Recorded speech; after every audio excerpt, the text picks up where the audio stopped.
right, 6 o'clock. We are ready to rock and roll. I want to thank you all so much for being here. And just to get it out in the open, yes, I had Mohs surgery today. So this is your PSA. For those of you that are new to Florida, wear sunscreen.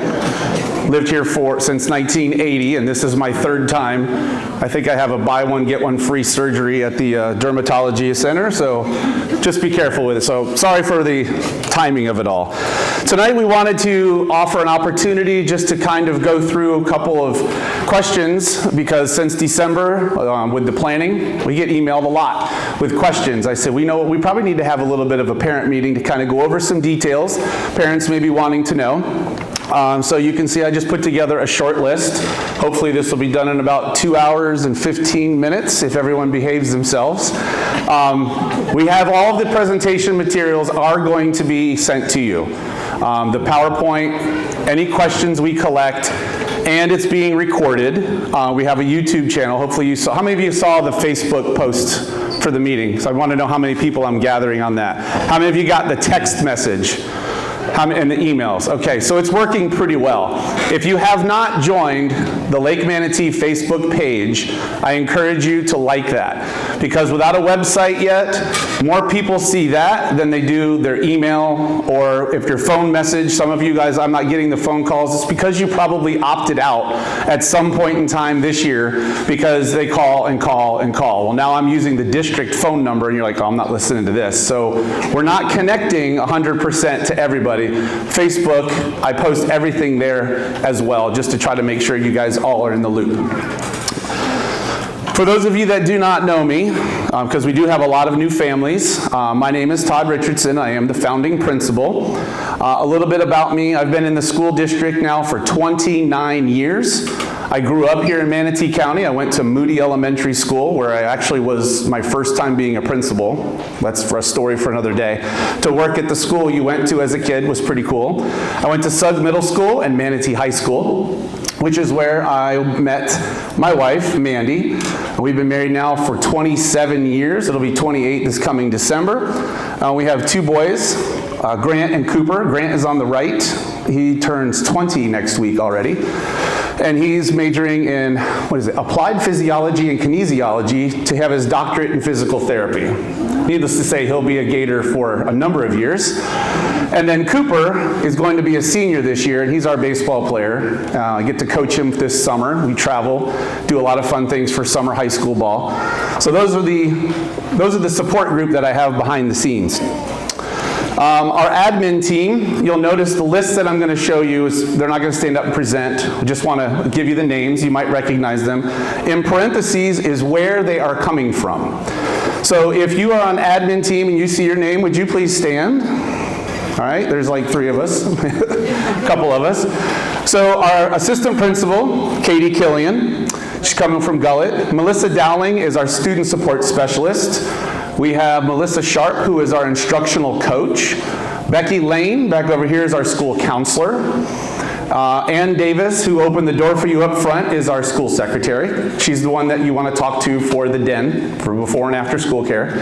Gabby Ray, Gabby, she's the registrar. She's the one that's sending everybody, welcome to Lake Manatee, or you need your shot records, or you need your proof of address, or because I just let you guys in since December. I was like, welcome to the club, and now she's cleaning up all my mess.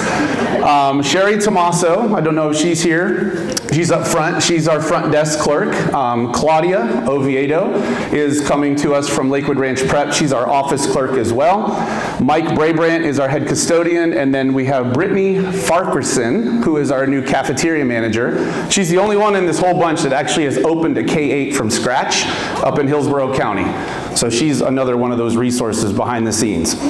Our fine arts team, so this will give you a chance, what specials do we have? We have PE, art, music, and STEM. We are not including media in the rotation just yet because our media specialist is Elise here. There's Elise right there. So some of you might recognize her if you have little ones and you go to the Lakewood Ranch Library and you take your kids for story time. That's where Miss Elise is coming from. She just started the Lakewood Ranch Public Library. So what better job than to follow that up is to start the Lake Manatee non-public library. So we're going to give her a break with classes so that she can figure out how to set this whole thing up. We've got 9, 10 grade levels full of textbooks that she'll be responsible for. So she's got a lot of work ahead of her. But her face when she saw the media center and our tour on Monday, I wish I would have captured it, because that's the excitement we're hoping for. Amy Wardell, if Amy is here, she's our coach.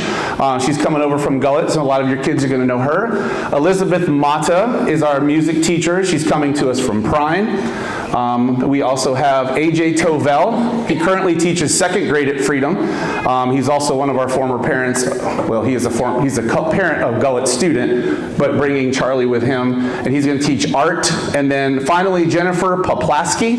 If you've had a high school student that goes through any math class at Lakewood Ranch High, that's what the teacher who's teaching it. She also does the STEM club at McNeil. She's not here tonight because she's working with her team at the World Finals in Dallas, Texas. I was like, you're going to Worlds? Sweet. Lake Manatee's going to Worlds next year, so that's pretty exciting. We got someone with a good resume. All right, our kindergarten team, we have 4 units this year. We have Kelly Jamisco, where's Kelly? Coming to us from Freedom. Chelsea Portelios, Jesse Ray Bach, and Allie Borden. As you see, from New York and Texas, so they're not here tonight. They're finishing their school year in those states. In 1st grade, we have Rebecca Garcia. She's been driving from Mayaca to Palmasola Elementary for 13 years. Her drive just got cut to 11 minutes instead of 50. You want to talk about exciting? She's excited. Lauren Stanley, is Lauren here? Just in case, you can say hello. Tanya Brown, where's Tanya? I've seen Tanya, she's here. Brittany Pacheco, and Daniela Mendoza from Palmetto. So we have 5 1st grade teachers this year. In 2nd grade, we have Sarah Orcutt. She's not here because her child is graduating from Braden River High School tonight, so we gave her the night off. Megan Ernest, I saw Megan. She's up here from Braden River.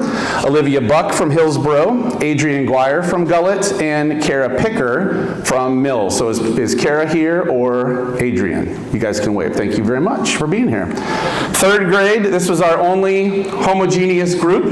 All 4 of them are from Gullet. We have Ashley Miller and baby Maddox, so we're not going to have her stand up.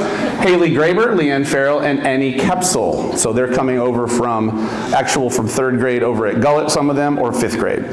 Our 4th grade team, we have 5 members. We have Ziamara Capiello, there's Z over here, also a parent of a preschooler. A lot of these people on here we got because their kids are coming to Lake Manatee as well. So it was pretty easy to recruit when they're already living in Star Farms, their kids are already coming to school there, and now they can just like walk to school instead of drive. So that was pretty fun.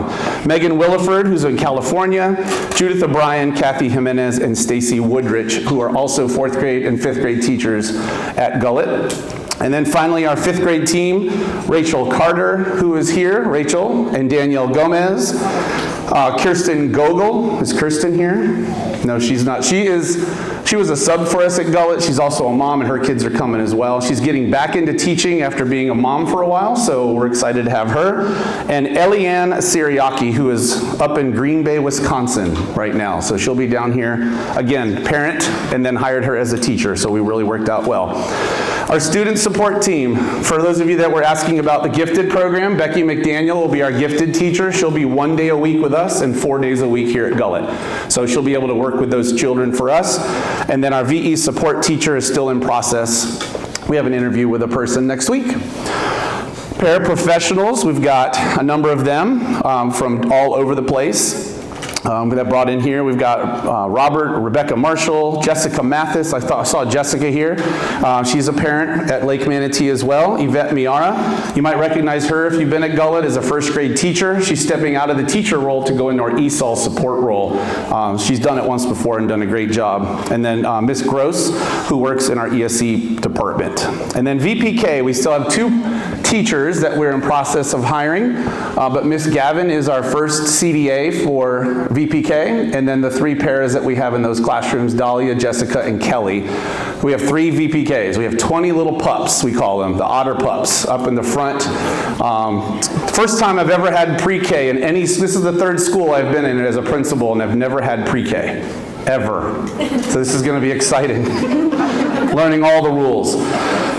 So enrollment update, this number is fluid. Right now we're at 508 students K through 5, but we have, I think, 4 of our staff members that are still in process of registering their children, so we'll be over 510 K through 5, 60 the pre-K, and you can see our numbers based on the grade level, and over in parentheses is the average class size per class, because I know you guys would want to know. So right now we're under class size for everyone because it's an average. So if you look at 4, 5, they look a little disproportionate, but when you average those 2 together, we still are below the 22 mark, which the state requires. So 5th grade will be a little larger, but it's okay. We got some great teachers for that. One of the things I did want to point out is we do not have a zone still. All of the kids we have in this number and growing are only coming from this tiny little square area where you all live. It's 2-mile radius. That's a lot of kids in a small condensed area, right? So when we get our zone starting in 2026, I anticipate an enrollment explosion. Because not only are we bringing in the secondary kids, but we're going to open up the elementary zone as well. So anxiously awaiting those rezoning maps here over the summer to see what we're going to be looking like. But for next year, 500 kids, arm behind my back, 1 eye, 1 leg, we can do this. We had 1,300 next door, so there's 500 kids. That's basically upstairs is what we call that at Gullet. So our campus building, you'll see here we have the main buildings. This up here is 64 and Academic Avenue. So when you come in, the front building here is admin and media. This is building 1. This is the main entrance.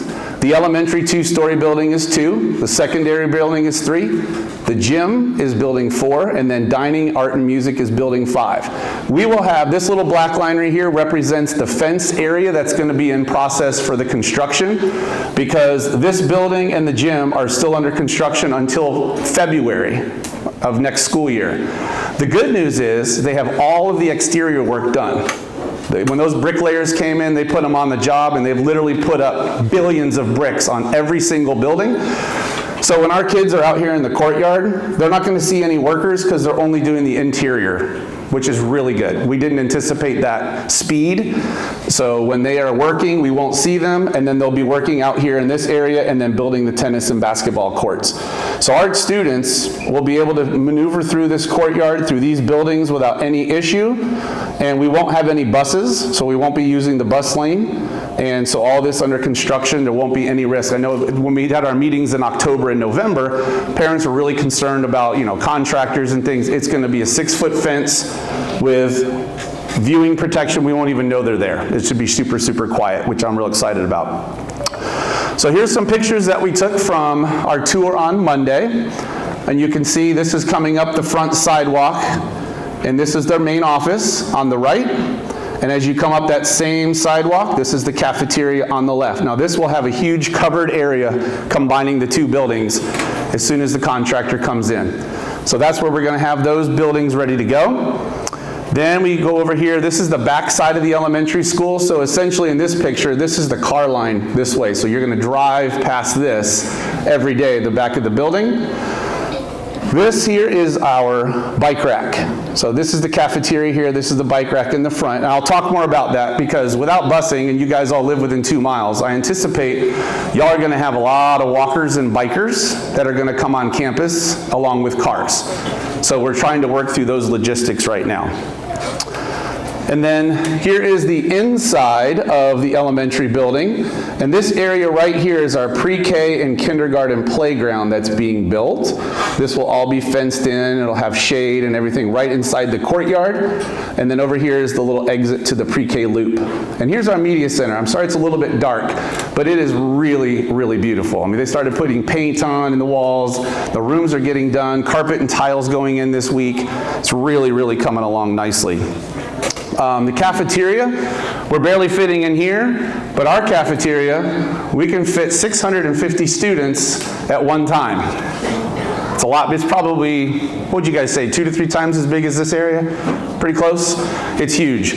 This big stage in the front, entry doors, and then the kitchen and everything's over here. And it's just a beautiful space. I mean, it is humongous. Next thing, this is at the front of the campus, and this is looking back towards Star Farms, which is facing south. So if you have a pre-K'er, you're going to go all the way around the loop, and when you come up, you get this nice little side street right here for drop-off so that you can work on those car seats. There's nothing worse than holding up the line trying to get your kid unbuckled in a car seat. So we have their own little private drop-off line here, and the rest of the parents will go this way in the car line around to the front. And I tried to use the PowerPoint arrows system here, but you're going to come up and loop and go right down the front of the campus. This will all be covered walkway. It'll have fence in between each of the poles with openings, so you can't just drop off wherever. There's an opening in the fence all the way down along the front of the building. And we will have 5th grade patrols and staff members out here welcoming children every day. So let's talk a little bit more about that. I really wanted to make sure you're going to hear a lot of this information over the summer, emails, PDFs, send out maps, because none of us have had drop-off at this school before. You've never done it. We've never done it. So this first opportunity over the summer, we're going to be driving through the loop a lot and pretending to drop each other off, and how does that work, and what do the logistics feel like, and how do you get kids to go to a building they've never been. So, no pressure. We're good. We got this. So a little change for those of you that have been used to gullet and dropping off at 7:30 and heading to work. Our drop-off will be at 7:55. All right, so 7:55. If you need earlier than that, we have registration forms for the den. You can drop off before care. That's at least for this year, because as our numbers get larger, we may have to back up the drop-off time because we can't get that many kids in a half hour. Big rule. Some of these are going to be rules. You're going to hear me principle this, all right? Students remain in their car until an adult comes out for car line in the morning. I think it's pretty universal no matter what school you go to now. Please don't just pull up, drop your kid off at the front sidewalk and leave. You'll get a call from me at 8:35 after the morning news. So please make sure you wait until we have an adult come out. That would be very helpful. We'll have cones placed right out front, so the first car will pull up to those cones and everybody will stack behind it, which the cones will be right over here. So everybody will be able to stack all the way back and around and all the way back out before we get to academic. I don't anticipate the car line filling up. We can get 1,500 cars in here. We only have 500 kids. So unless you come through a couple times, we're not going to need that much space just yet. So you'll be having some time there. You're going to come in from the west entrance, which is right here. So you'll notice there's a divide. The entrance is on one side, then there's a median with the marquee, and then the exit is on the other. So you're going to pull in the first lane here. That's the car line. If you miss that and you go down, you're going to go to the bus loop. It's a 1/4 mile drive from the car line to the bus loop. So down and back would be a 1/2 mile. That's a long way to go on a detour. So make sure you hit the front lane right here. And you're going to circle around and drop off in the front. A couple more rules. You're not going to park out here and walk your child to the front. We are a drop and go only unless you have business in the front office. Because you can imagine, safety and security wise, if every parent decides we're just going to park and walk our kid up, even in the afternoon, I don't know who's going with who.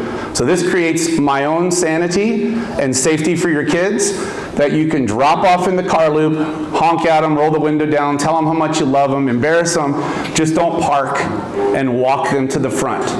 Even kindergartners can get out of the car and park and walk to the front right up here in this car loop. Please don't park down here. You'll hear me say that another 1,000 times before the first day of school. Pre-K, that's why we have this little side loop. You guys are going to have to kind of park and get your kids out of the buckles and get them in the building, and your teachers will meet you right here. But everybody else, we're going to mark over here in the car line. We're not parking, and we're not walking up. So the bikers, again, with pedestrian traffic and car line, we want to make sure that they're somewhat separate, because as you can see here, there's a lot of roads and pathways for pedestrians. So we've got to be very cautious on how we get kids on and off the campus. So most of us probably live in this area down here, which is to the west and down. Star Farms is way down here. My pointer's probably not making any sense, but everybody's pretty much on this side. We don't have a lot of eastern development yet. So most of our students will probably enter. There is a sidewalk that parallels the car line in the morning. We do not want them to go across this way to the sidewalk. We want them to come down here. Because with this division here, as parents are leaving the car line, they may not see the child coming that way. And we don't want to have any accidents. So they're going to come down this sidewalk, and they're going to enter campus that way, and they're going to walk their bikes in this way. Walking on that sidewalk on the west side is going to be the best mode of getting kids on, and then what they're going to do is they're going to immediately turn, and there's a crosswalk here and a crosswalk here. Yes, it's the car line, but they're on campus. I had Miss Davis today, we're ordering those little turtle guys that say kids at play, slow down with the flags, caution, slow down. You're going to maneuver through cones because there's going to be kids walking right in front of us. We don't have a ton of staff yet, but hopefully we might be able to have somebody out here to man that as well. And I even highlighted them for you. Look at that. That's where the crosswalks are going to be.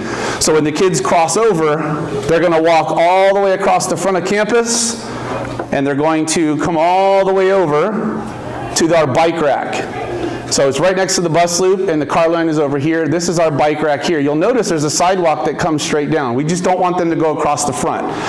So if you guys live on the east side of campus in Star Farms, this is the lighter wood area.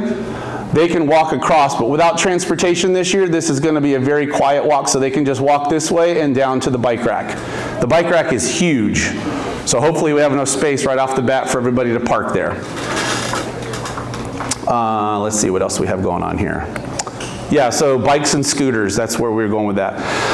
Any question? If you have any questions on this, write them on your cards, and we'll make sure that we direct you at the end. Golf carts. So, golf carts. This area up here, if you have a golf cart, it's your responsibility, and the sheriff's already reminded me, whatever the rules are in Manatee County for golf carts, it's up to you to follow. If you come through as a licensed golf cart, you can drive it around through the loop and drop off as a car and leave.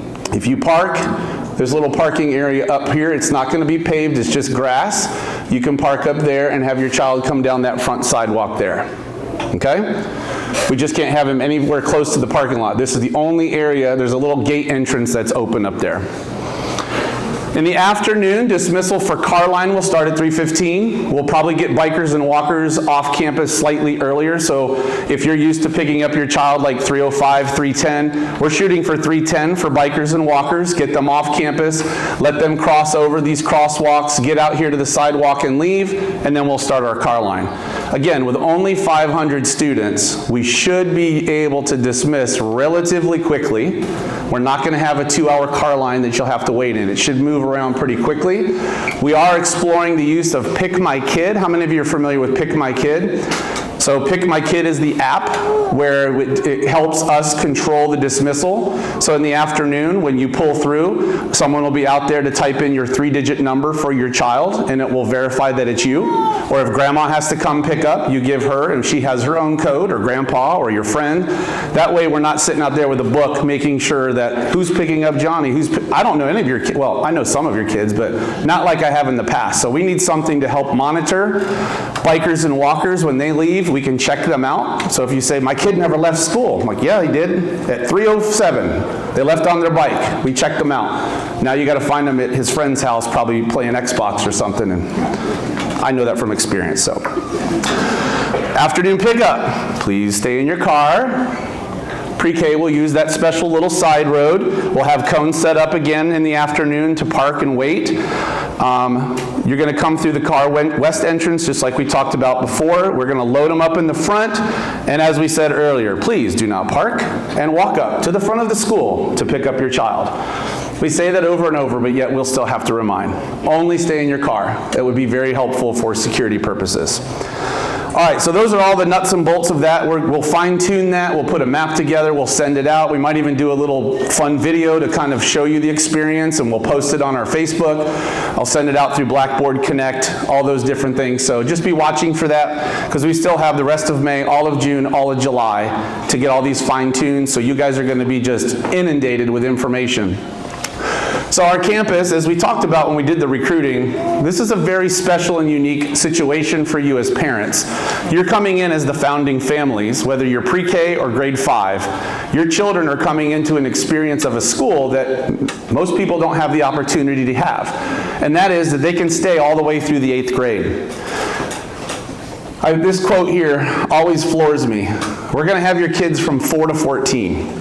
That's a 10 to 11-year commitment of all of our staff that when they come in preschool and leave as after 8th grade, we are the people responsible for everything they've learned socially, academically, behaviorally before we transition them out to high school.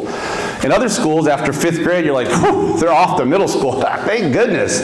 Now they're like, they're just moving across the hall. So we've got to really make sure that we're developing good leadership habits in our students, especially when they get to the 4th and 5th grade range, because when they transition into the secondary world as 6th, 7th, and 8th graders, they're going to have a lot of responsibility placed upon them, because middle school is not an easy subject matter to have as kids, whether they're going through their maturity phase or lack thereof. The workload is harder, all those things which we'll talk about. We want to make sure our kids are prepared for that. Another unique thing is that we're going to be on the same bell schedule. So if you remember back in the fall, we were talking about the legislatures of Florida were trying to decide to have this law passed where everyone had to start at a certain time. And what that was going to do for us as elementary was probably a 7:30 a.m. start time because of the way that the law was written for middle and high school to start later. They've repealed that. So now each of the districts get to decide. We're not going to change our bell schedule except for maybe some adjustment in between, because I don't know if you've noticed, but we have a little bit of a traffic issue in Manatee County, and that impacts buses. So we might have to spread our start times. But for this coming year, we're going to be 8:25 to 3:15. When we add the middle school, we're going to be 8:25 to 3:15. So your children that will be there for the secondary program will be getting out almost an hour earlier than kids that come here at Mona Jane or Nolan or anywhere else. So I don't know about you, but as a parent, middle school time pickup at like 4:20, you have no time to get homework, dinner, and then to Little League practice by 6. Trust me, I know as a coach, I hear it all the time. So this is going to be really helpful for those kids until they get to high school. Then they only have to adjust by an hour and go to school at 7:30, and they're done at 2:30. So they'll never have to go to school late in the day, which is really great. The new high school, if it gets built, will be right down here by Sapphire Point. So we could have a really good articulation from pre-K all the way to grade 12, all right down U-line, which is really, really great. That's how it was growing up in Manatee County back in the 80s when I was here.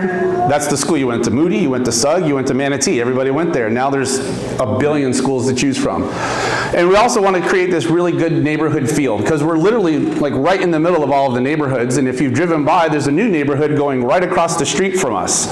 Like their exit and entrance is right where our bus loop is. So we're going to be competing for traffic there on Academic Avenue within the next few years. So we'll work about that.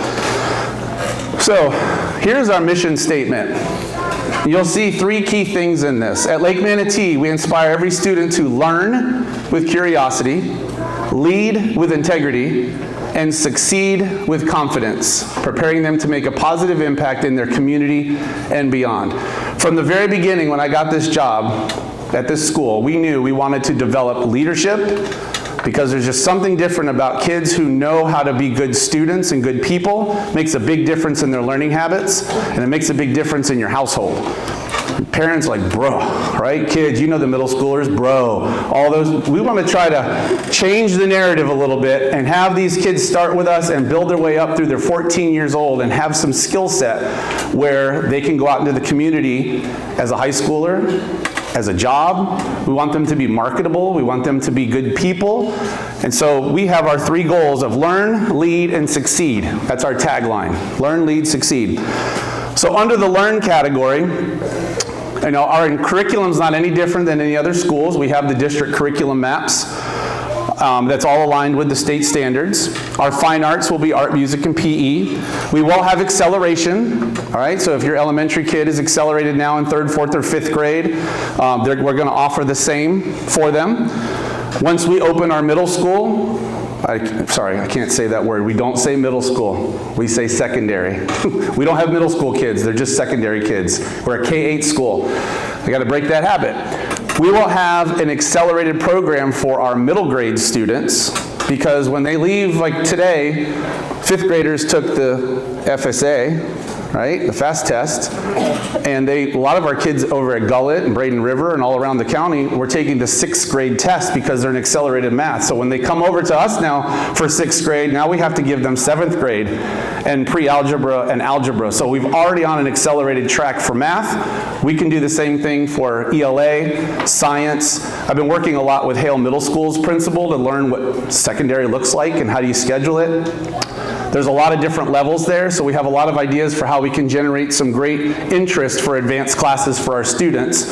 As a parent, it helped me out because as my kids were in middle school and into high school and they got all those advanced track classes, it saved me about a year's worth of tuition when Grant left for UF, because he already had almost a year's worth of credits. So if your kids are in this track now as 3rd graders, you're like, how's it going to help me? Trust me, it helps you in the long run. We're going to have the secondary electives. Now again, depending on how many kids we have, depends on how many teachers we have, which is what electives we can offer. We do have an agriculture building set up. We have a band room, an orchestra room, an engineering lab. How many of you guys like to woodwork? Like, we have a shop in our school with like a whole central vacuum with every power tool known to man. We're like, it's like home improvement. I'm so excited. I'm going to take up building tables. Digital arts, like we can offer a wide variety, it just depends on how many teachers we have to do it. So again, down the line, our future goals for the secondary program is to have electives where kids are really engaged and they can start guiding their way into their high school. So when the high school comes online, we can work with them and say, here's what we offer at Lake Manatee. Now maybe the high school can offer similar programs, and now your track through 9th through 12th grade gets them college ready. So a lot of goals, a lot of things. So we broke the grade levels down here. Obviously, we've been through a lot of these grades already, but our pre-K and kindergarten is really a good time to focus on school readiness, building those foundations. 1st grade, you start fine-tuning those habits. You're almost wrapping up your learning to read strategies, because in 3rd grade, you all of a sudden start reading to learn. Right? It flips. Kids have to become a little bit more independent learners. They have to do a little bit more independent reading. The work habits become more important because the work becomes more challenging. And then as they get to middle school, if we don't do these things in K through 5, 6th through 8th grade becomes very challenging. Students that don't hit the certain test score for ELA, they have to go to ELA and then remedial reading. So all of a sudden they've lost an elective. You go to your 6th grade math, but you also need remedial math if you didn't pass. So some kids do it twice, now they have 2 less electives. So if you're a student going into 6th grade and you're like, yeah, I can't wait to go to PE or band, a lot of those kids don't even get that opportunity because they're having to do all these remedial classes in their schedule. So we've got to make sure that we get them ready to go here so their 6th through 8th grade is a fun time for them just as well. So that's how that all ties together. The second word, lead, is our 7 habits. So this summer we'll have the whole staff trained in Stephen Covey's 7 Habits of Highly Effective People. This is an amazing program. If you've never read the book or heard anything about it, I encourage you to look into it because, again, a future goal of ours is to have you guys trained as well. We could do like weekend institutes where our parents come in because your students are going to be learning this language and working with our staff. I've heard stories, went to a leadership symposium this summer in Orlando and listened to Mr. Covey and family members talking about how the 7 habits change their whole family dynamic, where they sit around and talk about like what are the big rocks for the week? How do we plan around them to make sure that it's a win-win? That we listen to understand before being understood. And so the whole family dynamic changed because we're all speaking a similar language. That's our goal as a staff, is to get to that point and have our students come along. The Leader in Me curriculum, I was able to secure a $30,000 grant for this school year to get us up and running, but this will be a financial commitment from our future PTO and SAC board to raise funds each year to help the program go. How many of you guys are from McNeil or Rowlett? You know the value of Leader in Me.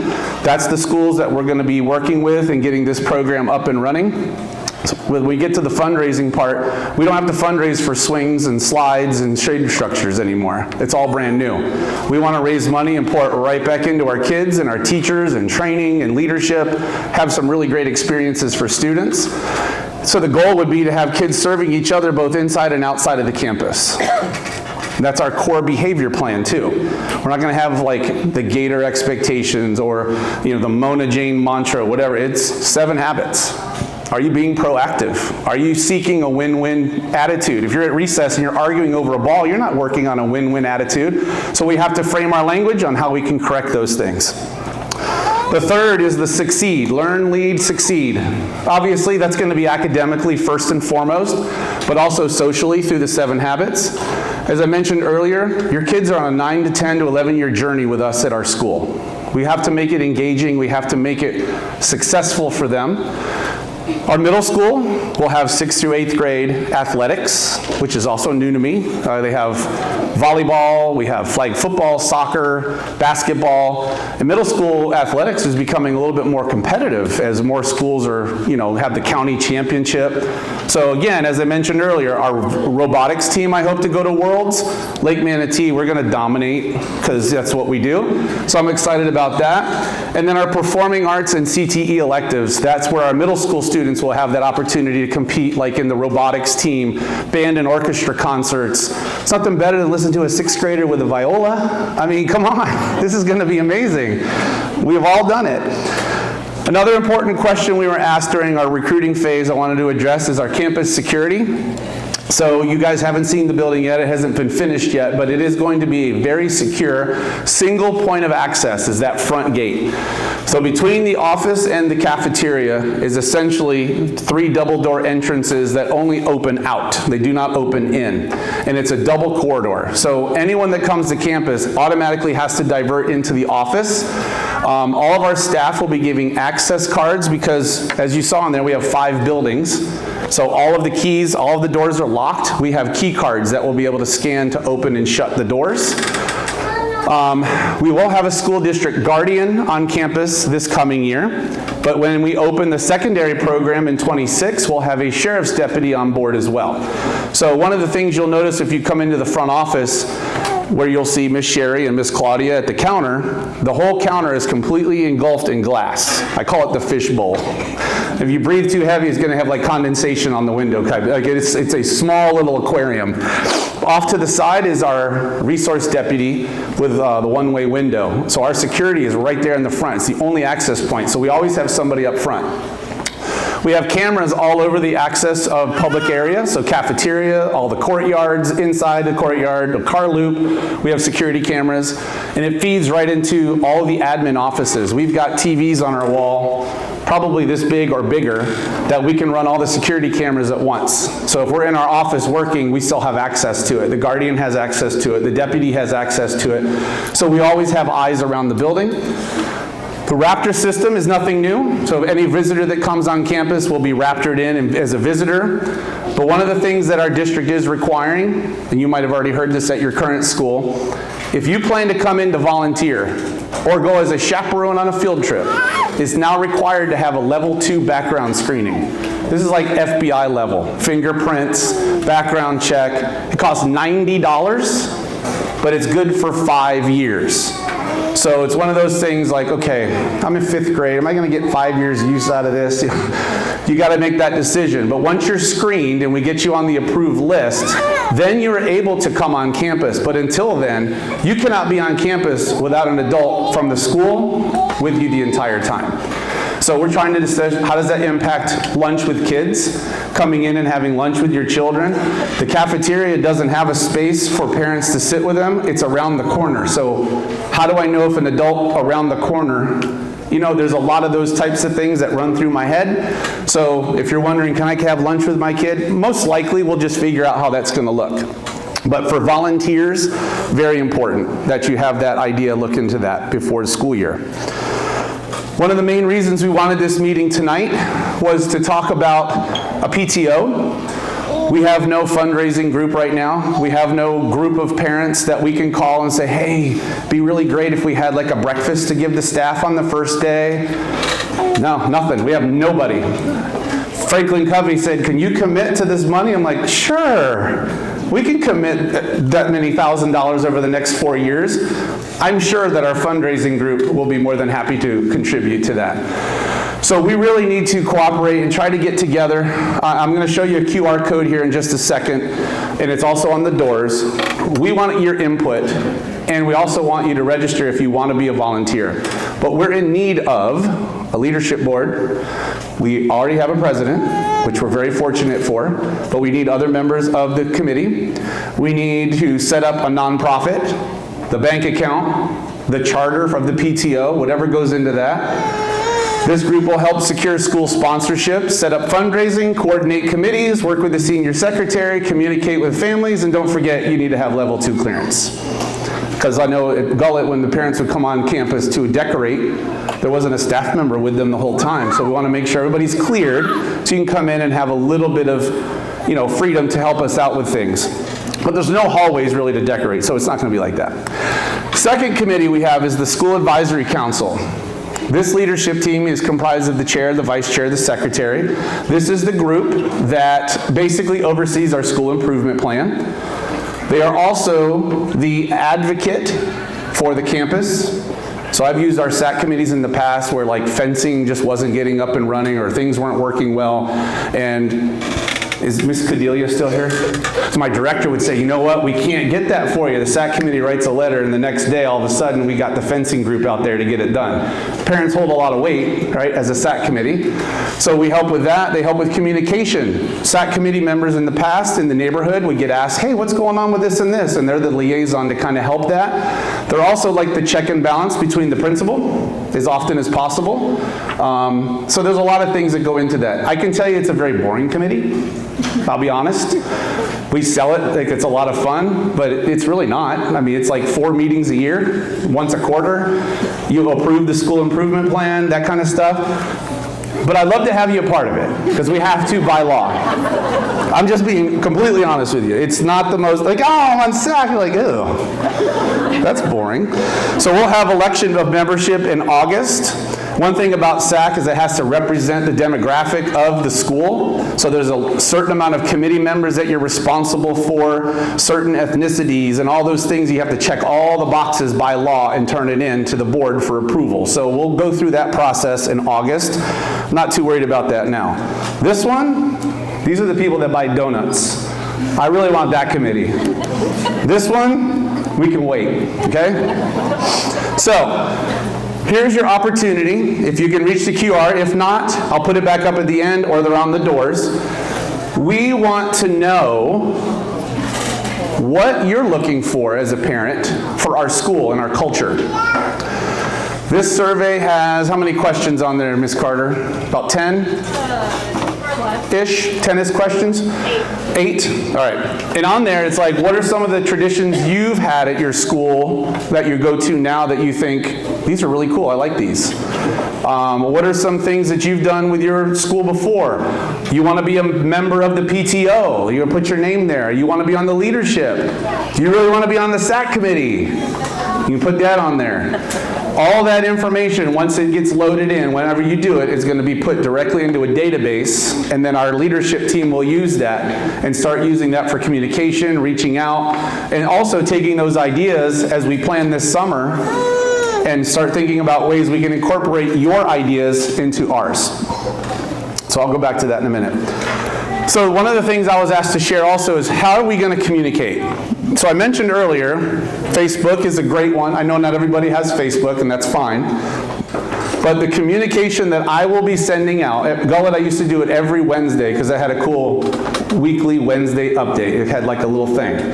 I don't know if I'll do Wednesday. It might be your Monday update. I don't know. I don't do Sundays because every other school in the county does Sundays. And on Sunday night, last thing I want is a call.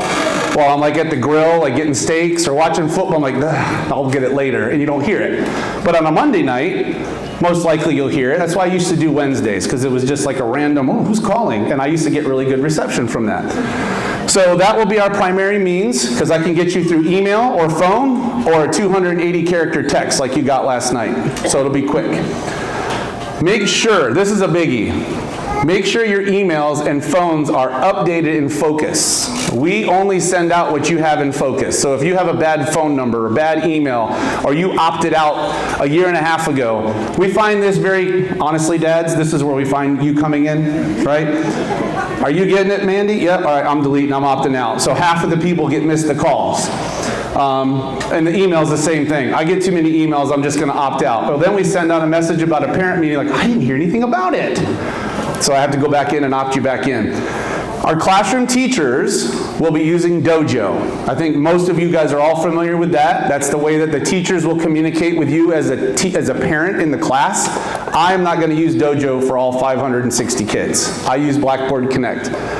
So that will be available. We've been working on the website downtown, so hopefully that'll be up and running as well. We can post documents, supply lists, those types of things. Your teacher is always your first point of contact. I hope you guys know that. Your teachers are going to be there to serve your children on a daily basis. If you have questions, they are the person to reach out to. My rule is the expectation is that you have 24 hours to get back. Now, most people nowadays with Dojo or text, it's instant, right? If you send a text and you don't get anything within 5 minutes, oh, you must be mad at me or something. I don't know what's going on. So be obviously courteous about that. I've asked the staff to set up boundaries of time. I've had teachers that get dojoed at 11:30 at night and they respond. Well, now you've all of a sudden you planted that seed, so now at 11:30 every night you're expected to be ready. So let's be courteous that they have families too. The office staff is always available, right? We've got Ann, we've got Gabby, we've got Sherry, we've got Claudia. If you can't get to a teacher, something important, call the office. We will always handle your calls there. My door and Miss Killian's door is always open. We just ask that you please make an appointment. Sometimes it's not controlled, right? You just roll in like, listen, I was in the area, do you have a minute? Of course. Our job is to serve you. You and your children are our customers, our clients. We are there to serve you. So we want to make sure that we're working together in tandem to make sure that we're on the same page with things. So if that means I have to stop doing something for 10 minutes to meet with you, I will always try my best to do that. If I can figure out how to get to the front office. That's still got to have a map, a small one on my name tag. Last bit of general info. People have asked, are you going to have uniforms? No. And I put on there, that's a SAC generated thing. So for those of you that really want uniforms, join the SAC committee, because that creates, you have to petition and survey the whole families, you have to have a vote, you have to have a certain percentage, and then you have to have a committee to decide exactly what the uniforms will look like, who's going to supply the uniform. I just see headache written all over it. And I don't know many schools out here, there's a few, but not many people have uniforms out this way, and I'm okay with it. I've lived for the last 8 years without uniforms, and I've never had any issue. Our before and after school program is called The Den, because that's where otters live, right? They live in the den. We are taking registrations. I think we're up to about 45 students right now, and this is for pre-K to grade 5. Bless your little pre-Kers hard. If they get there at 8 o'clock in the morning, they're till 6. I know sometimes you got to, but man, they're 4, right? But if you have any interest in that, you're going to email or see Miss Davis. We actually have registration forms tonight. She'll be at Gullet tomorrow and Friday between 4 and 6. She's been there all week because we have such a large group of parents coming from Gullet. It was easier for them just to meet there to do it. Miss Gabby, I mentioned earlier, all the emails that are being sent, you're either going to get an enrollment confirmation or you're missing shot records. So this mostly is for families out of town. Like they don't have shot records yet or physical because they're not in Florida to do it yet, which is fine. But if you're here, you might have joined Gullet last year and we maybe never gave you that confirmation. They're still missing documents even from last August. That's why we're catching up. So when we open, Miss Gabby will have the cleanest book out of every registrar in the district, which we're really happy about. So that's going to be awesome. So if you get that, if you haven't gotten one, stay afterwards and we can check on that. We can make a list and we can get back to you tomorrow. Because if we sent you a message, you might have opted us out and you didn't know it, right? Patrols. 5th graders, oh, my kid wants to be a patrol. We're trying to determine how many patrols we are going to have. All right, we've got 100 5th graders. Not every kid's going to be a patrol. I promise you that. So we have an application, QR code that I'm going to show you here in a minute. It'll also be sent to you in this PowerPoint. So if you have a 5th grader and you don't get it, it's okay. The last thing I wanted to share, we do have our very first Spirit store, and it opened at 4 o'clock today. So you can get all your Otter swag starting right now. And this is just one page. There's like 7 pages. We've got long sleeve, short sleeve, Under Armour shorts, backpacks, hoodies, both the logos. Oh yeah, this is the hottest one, right? Look at all the phones. I said SAC committee earlier and people were yawning.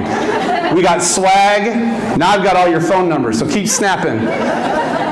But it's got everything in there. It's going to close May 27th, and then depending on how well this store does, we're going to open another one after school starts in the fall, maybe gear it more towards winter clothing, also hats, tumblers, those types of things, depending on the feedback. So if you go through here, you'd be like, oh, it'd be really cool if we had XYZ. Let me know.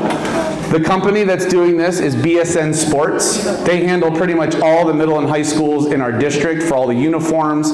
My son that plays at Manatee Baseball, we get these all the time with all the Manatee Baseball, and I spend hundreds of dollars on things, long sleeve, short sleeve, polos, you name it. So once you get on that page, you can flip through and see all the cool stuff.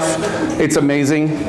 I know your kids are going to want some cool Otter swag. Wear it around all summer, show it off. You guys are my marketing agents, right? We want to create, there's a book out there, if anybody heard it, called Raving Fans.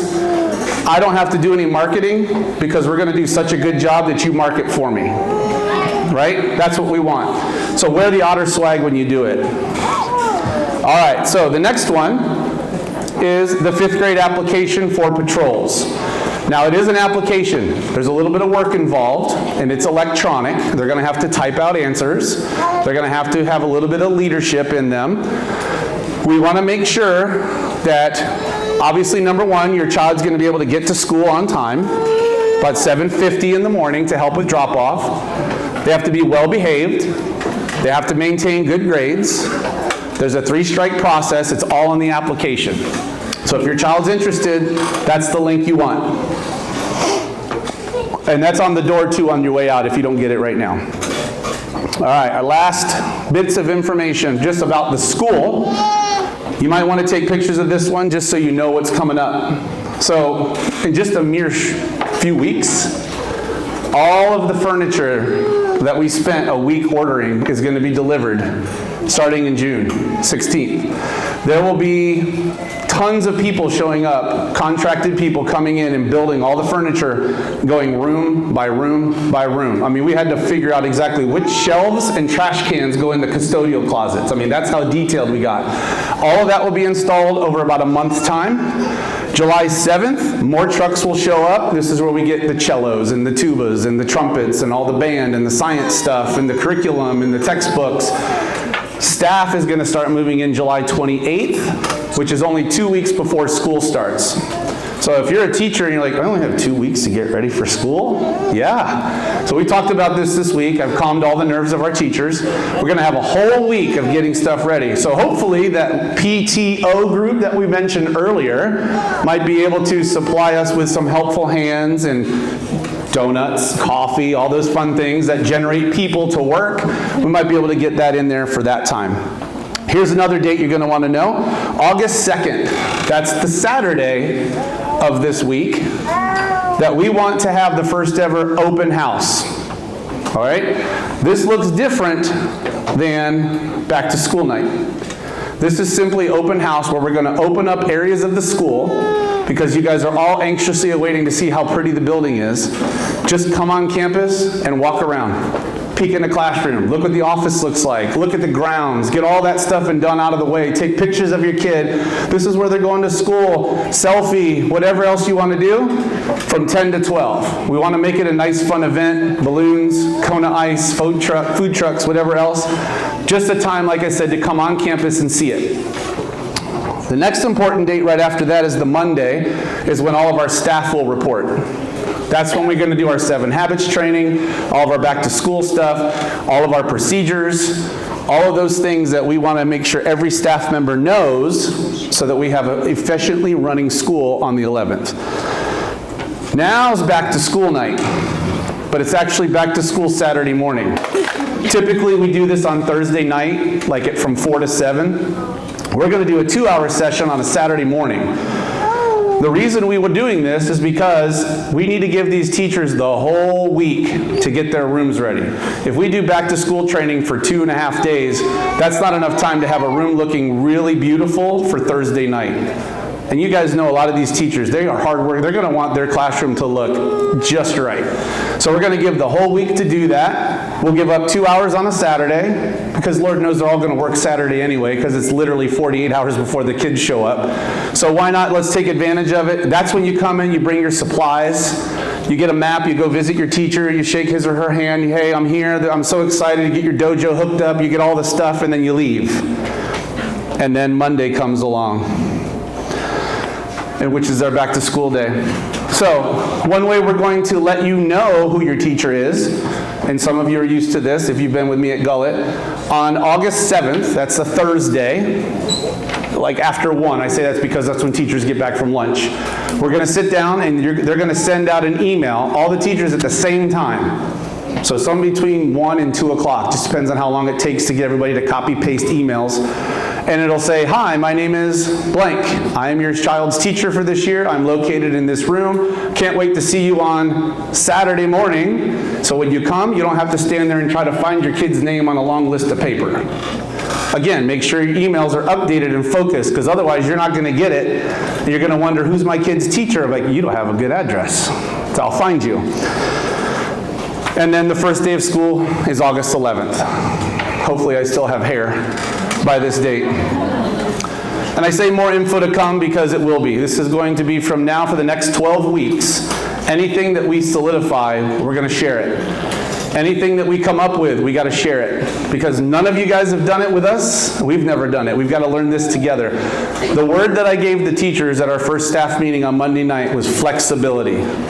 We have to understand flexibility because none of us have walked these buildings. We've never walked the sidewalk. We've never had some of these teachers in our building before. We don't all speak the same language with how we've done things with planning. We don't know the car line. We don't know where to park. We don't know where the restrooms are.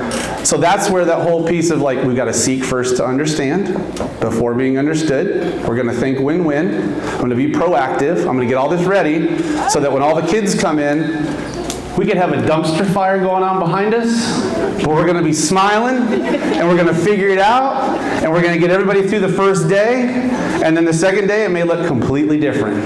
We don't know. This is an unknown thing to me. I opened Freedom as a teacher, as a 5th grade teacher, the first day it opened. I remember the feels. All these kids walking in, I was like, where's the art room? We have art today. I don't even know where the art room is. And it's like that for about a week. But it was fun. It was really cool and such an experience. So that's where we are. That's all the information I tried to squeeze in about an hour, so I wouldn't keep you here too late. There are several QR codes that we displayed. They're also displayed out here. And once we get home tonight, Ms. Dowling is going to take this video and we're going to put it on the YouTube. You're going to get one big email with a link, the PowerPoint, all the QRs, everything. So you'll have it. And that way if your neighbor didn't come, you know, maybe they're at graduation or they're at Little League or something, you can share this information. If you have any questions, you get home tonight and you're like, that didn't make any sense, just email me, richardt@manateeschools.net. I get it on my phone, I get it on my computer. That's all I do is answer emails until the kids show up. So I'll be happy to help you out. You can call me, we can walk through things. But we are excited as a staff. We had 19 transfers and we hired 35 other people in a matter of 2 weeks. We are super pumped. The teachers are ready to go. The staff is ready to go. They want to get in now to get their rooms set up, but they don't even have carpet yet, so we got to wait. But if we could, we would. So I hope you guys are excited as well. I hope you guys are pumped to be a Lake Manatee Otter. Get your swag. I can't wait to run into Publix and see a little guy in there with his little otter shirt. It's the only way I'm going to know him. I have to think about getting an otter tattoo somewhere if I can convince Mrs. Richardson, but we'll see. Anyway, that's all I have. If you have any questions, come up to me. If you have questions on your cards, give them to us. Should I go through some of these now just in case, or should we, what do you think? I guess if there's like a real burning question that might help with the group, let me know. But if you're like, hey, my kid has an IEP, and like, let's hold off on that. Yes, ma'am. Will you have crossing guards for kids coming from the neighborhoods west of U-Line? Good question. I did not put this in there. Her question was about crossing guards. So I talked to Pat Bartholomew, who is the district security. He works with the sheriff's department to set up crossing guards.